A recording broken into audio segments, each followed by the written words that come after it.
Okay जी, बस से उतरते ही जो मैंने नज़ारा देखा है, मैं तो मर्सील को भी भूल गया। बाय द वे ये रोम हम आ चुके हैं, यहाँ पे इसको रोमा बोलते हैं, ROMA रोमा बोलते हैं यहाँ पे। और यू कांट इमेजिन कि यहाँ क्या क्या और कैसे कैसे खाने को मिलता है। यहाँ के पिज़्ज़ाज़, यहाँ के पास्ता, इटालियन खाने। अगर आपको खाने पीने का शौक़ है ना, तो मैं आपसे ये कहूँगा कि इटालियन खाना एंड स्वाहा, उसके बाद कुछ नहीं है। और ये भी ट्रेन स्टेशन है, इसके लेफ़्ट साइड पे इस तरफ ट्रेन है, राइट साइड पे बसेस हैं और दरमियान में ये सब है। तो देखिए ज़रा नज़ारा।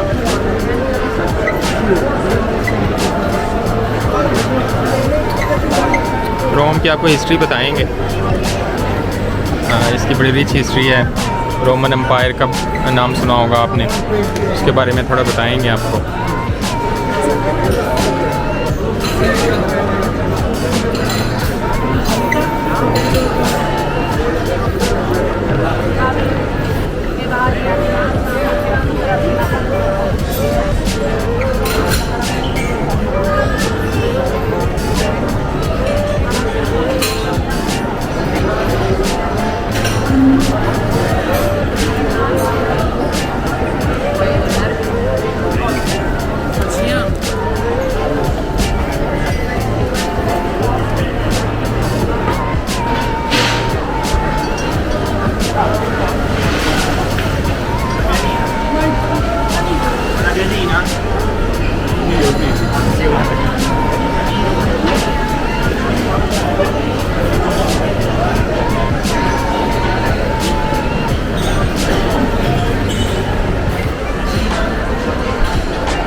ऑलराइट, ये है पिस्ताशियो क्रोसेंट और ये है ब्लैक कॉफ़ी। यूरोपियन कॉफ़ी का मसला ये है कि ये होती छोटे मग में, क्वांटिटी कम है इसकी। ये पानी है, इसका मुहूर्त निकला है। शाम को कहीं किसी अच्छी जगह से मार्गरीटा पिज़्ज़ा ढूंढेंगे और वो खाएंगे। ये देखिए, कैन यू बिलीव दिस, ये रेलवे स्टेशन है।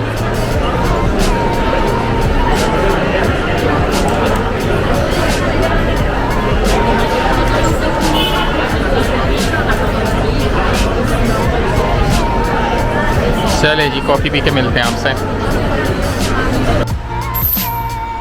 ये है street Filippo Toranti, something like that, और ये सीधी जाती है सेंट्रल सिटी सेंटर के अंदर, रोम सिटी सेंटर के अंदर। को लेके चलते हैं।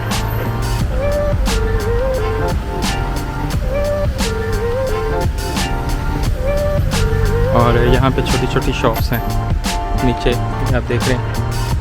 जैसे ये, ओह ये हलाल है, अब खाना खा चुके हैं। चलिए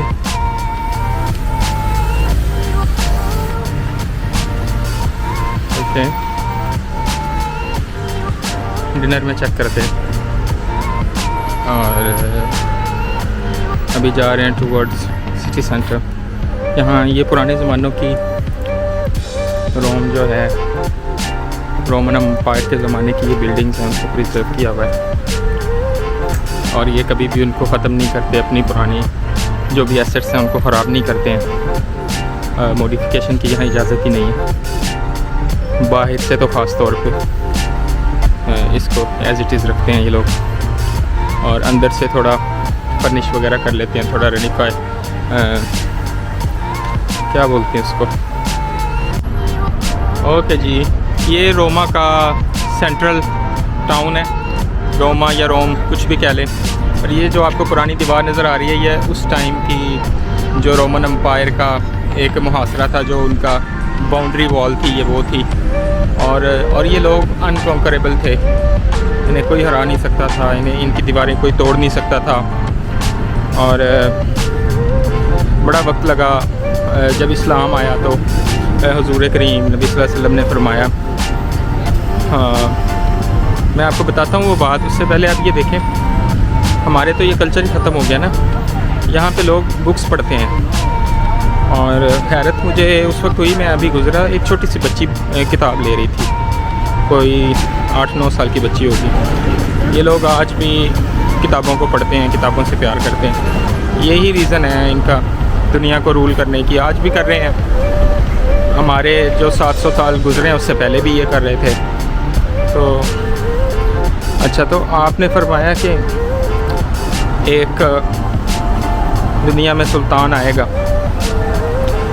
जो इसको पता करेगा, इस शहर को कॉन्कर करेगा। बेसिकली वो ये रोम शहर नहीं था, वो था इस्तांबुल, कुस्तुनतुनिया उसको कहा जाता था उस वक्त।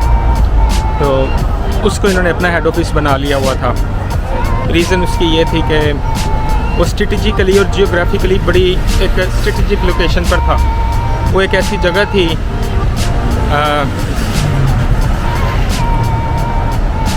जो उसको कॉन्कर करना नामुमकिन के बराबर था। उसके 2-3 अतराफ़ में पानी था, बाकी जो उसका जो खुश्की को लगता था, जो उसके आगे उन्होंने 3 दीवारें तमीर की हुई थी, वक्फे वक्फे से बड़ी मोटी थी वो, उन्हें कभी कोई तोड़ नहीं पाया था। बड़े बड़े सुल्तान आए, फिर सुल्तान महमद आया और वो, अगर मैं गलत नहीं हूँ तो शायद वो 21 साल का था जब उसने कुस्तुनतुनिया को फ़तह कर लिया और आया सूफिया को उसने अपने कब्ज़े में ले लिया। ये एक बहुत बड़ी फ़तह थी। उसके बाद उन्होंने मुड़ के नहीं देखा पीछे, वो फ़तह करते चले गए। एक टाइम आया कि 5 बर्रे आज़मों के ऊपर उनकी हुकूमत थी। ये जितना भी अभी गल्फ़ है, सऊदीया, दुबई, अमारात, ये सारा अरब उनके पास था, पूरा यूरोप उनके पास था, इस्तांबुल। जैसे कभी बरतानिया का सूरज ग़रूब नहीं होता था, इससे पहले उस्मानियों का सूरज था वो जो ग़रूब नहीं होता था। ये आप देख रहे हैं फाउंटेन्स, यहाँ पे ऐसे फाउंटेन्स भी हैं इटली के अंदर जो बग़ैर किसी पंप के, बग़ैर किसी उसके, पानी इस तरह ऊपर को प्रेशर आता है उसका, उसको उन्होंने ऐसी टेक्निक से बनाया हुआ और वो हज़ारों साल पहले के बने हुए हैं। ऐसी टेक्निक से उन्होंने पानी को ऊपर से ला के नीचे गिरा के फिर गहराई से ऊपर पानी चढ़ता है। वो बड़ी एक, आप कह सकते हैं कि टेक्निक थी। आजकल तो ऐसी टेक्निक्स यूज़ होती नहीं है। तो फिर हमने अपना डिसिप्लिन छोड़ा। जो सुल्तान महमद जिन्होंने कॉन्कर किया था, मुझे इत्तेफाक हुआ था उनकी कब्र पे जाने का। उनकी जब आगे औलादें आईं, वो अय्याशियों में पड़ गए। उन्होंने 20-20, 25-25 बीवियाँ रख ली, बस उनका ये काम था, अय्याशी में पड़ गए। तो ज़ाहिर है, और उस वक्त ये जो लोग थे ये स्टडी कर रहे थे, जो बरतानवी थे, ब्रिटिश थे, जो ये लोग स्टडीज़ कर रहे थे उस वक्त। और इन्होंने टेक्नोलॉजी को मुतारफ़ करवाया, इन्होंने बंदूक मुतारफ़।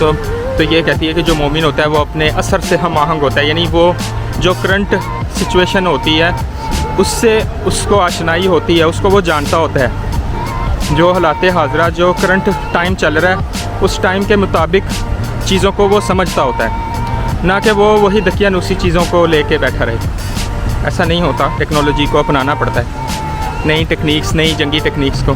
खैर यही वजह थी, कुछ हुक्मरानों की अय्याशियाँ थीं, तो फिर उन्होंने एक लॉरेंस ऑफ अरेबिया भेजा, वहाँ गल्फ़ पे कब्ज़ा किया। यहाँ चर्चिल ने आके जंगें लड़ी और उन्होंने मात दे दी इनको, क्योंकि उनके पास टेक्नोलॉजी थी, उनके पास वॉरफेयर था, सब कुछ था। तो ये हिस्ट्री है रोमन्स की। फिर एक दिन आया, ब्रिटिश राज भी टूट गया, उनका भी सूरज गुरूब होना शुरू हुआ। आहिस्ता आहिस्ता होते चले गए। इंडिया भी आज़ाद हुआ, बांग्लादेश, पाकिस्तान, ये सारा एक ही था, ये आज़ाद हुए। हांगकांग, चाइना, सब आज़ाद हुए एक एक करके। तो दैट्स हाउ इट इज़। चलिए अभी थोड़ा वॉक अराउंड करवाते हैं आपको।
और लंदन से सस्ते मॉल भी हैं यहाँ पर।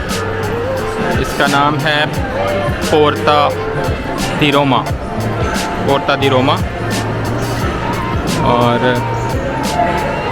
It's quite economic. ये यूँ कह लें कि लंदन से सस्ता है। मॉल्स होते तो महंगे ही, पता नहीं, सस्ता है लेकिन मुझे लगा। ओके, अगर आप रोम सिटी सेंटर में हैं और आप यहाँ आना चाहते हैं तो आपको 1 घंटा बस पे ट्रैवल करना पड़ेगा। 38 नंबर बस आएगी सेंट्रल से और आप पहुँच जाएंगे पोर्ता दी रोमा 1.5 यूरोज़ में। पोर्ता दी Roma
To be honest, I've never seen a city like that before.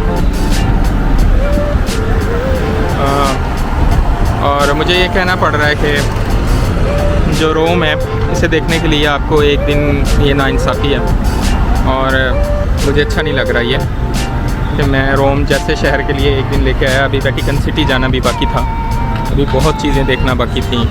रोम जो है इट्स बिग और इसकी इतनी लेयर्स हैं, और ये ऐसा शहर है कि आप बस देखते चले जाते हो और आपकी जो हैरत है उसकी इंतहा नहीं रहती। I want to go there. मैं ये आपसे कहना चाहता हूँ कि I will come back here and I will shoot every bit of this city again and I will show you around. और I'm super tired today. I didn't sleep last night. Anyway, that's how it is. अब उदास फिरते हो सर्दियों की शामों में, इस तरह तो होता है इस तरह के कामों में। ये देख लें मेरी थकी हुई शक्ल, और ये मेरा रॉकसैक। ऑलराइट, तो वहाँ जाना चाहते हैं। मैं देखता हूँ कि पहले डिनर करना चाहिए या पहले वहाँ जाना चाहिए, तो लेट मी डिसाइड।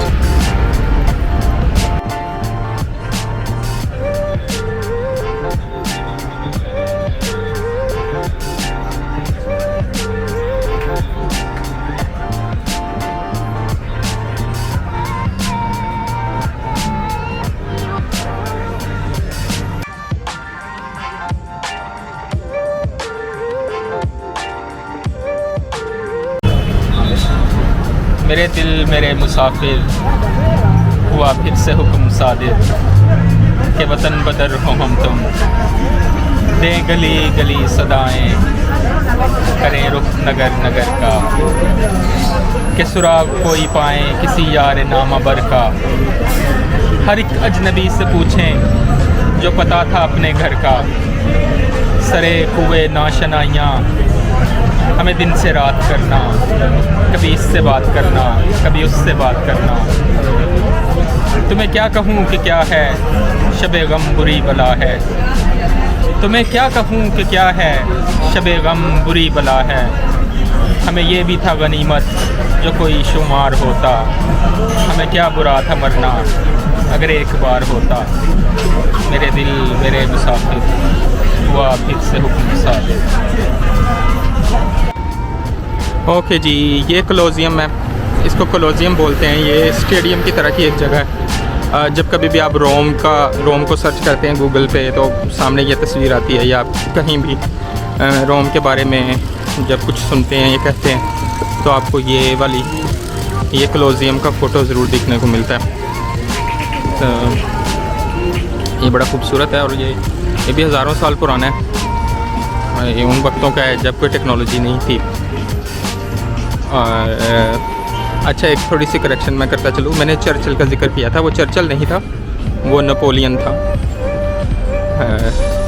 जिसने ये सारा किया था। तो प्लीज़ उसके लिए मैं माज़रत चाहता हूँ। तो मेरे ख्याल से रोम का एक दिन का टूर, आई नो मैं वो चीज़ तो नहीं एक्सपेक्ट कर पाया जो एक दिन में हो सकती थी मैक्सिमम, मगर अनफॉर्चुनेटली सुबह बारिश थी तो वेट करना पड़ा।